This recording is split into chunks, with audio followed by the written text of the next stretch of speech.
સુરેન્દ્રનગર જિલ્લાના લીંબડી તાલુકાના ખારાવાસ વિસ્તારના વળાંક ઉપર એકાએક ટેલિફોનિક ટાવર સર્જી ઉઠતા અફરાતફરીનો માહોલ સર્જાયો હતો. તો સૂત્રોના જણાવ્યા પ્રમાણે આ ટાવર કોની પરમિશનથી નાખવામાં આવી અને કોના કહેવાથી નાખવામાં આવી એ પણ વિસ્તારના રહેવાસીઓને ખબર નથી. ત્યારે ચર્ચાનો વિષય એવો બન્યો છે કે આ ટાવર ગેરકાયદેસર રીતે ઉભો કરવામાં આવેલો છે, તેમજ આ ટાવરની જગ્યાનું ભાડું અને ચૂકવવામાં આવે છે એ પણ કોઈને ખબર નથી. ત્યારે આજરોજ એકાએક ટેલિફોનિક ટાવરમાં આગ ભભૂકી ઉઠતા સ્થાનિકોમાં ભયનો માહોલ છવાઈ જવા પામ્યો હતો. તો આ મામલે પોલીસને જાણ થતાં ટીમ સ્થળે દોડી આવી હતી. તો આગની ઘટનાને લઈને બાજુમાં રહેલ જાડીઓમાં પણ આગ ભભૂકી ઉઠવા પામી હતી. તો જાડીઓમાં લાગેલી આગને ઓલવવા નગરપાલિકાનું ફાયર બ્રિગેડ બોલાવવામાં આવતા ફાયર વિભાગના જવાનો દ્વારા દોડી આવી પાણીનો મારો ચલાવી આગ ઉપર કાબુ મેળવવામાં આવ્યો હતો. ત્યારે ચર્ચાનો વિષય બન્યો છે જો કોઈ પ્રકારની જાનહાની કે માલહાની થઈ હોત તો જવાબદાર કોણ?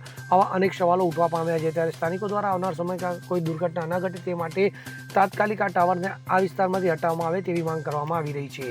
નમસ્કાર મિત્રો, આજે લીંબડીમાં ટાવર નાખવામાં આવેલો છે અને કોઈ લોકો એને બંધ કરવા માટે આવેલા છે.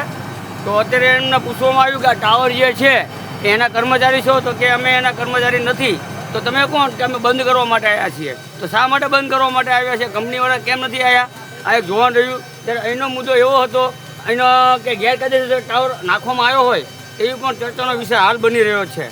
તો આ માટે સરકાર દ્વારા કંપની વિરુદ્ધ ફરિયાદ દાખલ કરવામાં આવે. જો કોઈ પણ પ્રકારની જાનહાનિ થઈ હોત તો કોના સિરે જાત?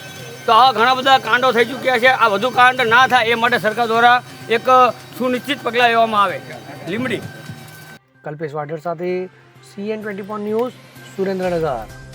હવે જુઓ દેશ દુનિયાની તમામ ખબરો તમારી આંગળીના ટેરવે.